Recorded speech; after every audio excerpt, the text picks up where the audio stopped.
Žena opustila Instagram. Prečo opustila Instagram a prešla na tipy?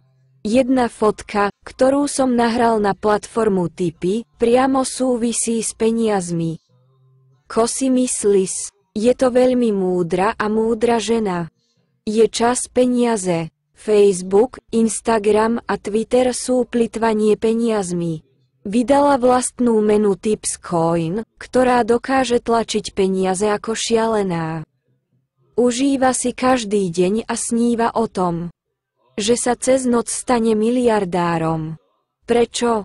Pretože pozná budúcnosť platformy Tipy a výbušnú silu platformy. Neskôr Tips sníva o tom, že bude kótovaný na americkom NASDAQ a Kórei KOSPI.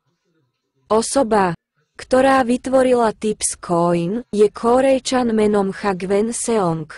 Ak ste človek, ktorý plní svoje sľuby, môžete vlastniť budúci Bitcoin z Tipscoin a zbohatnúť.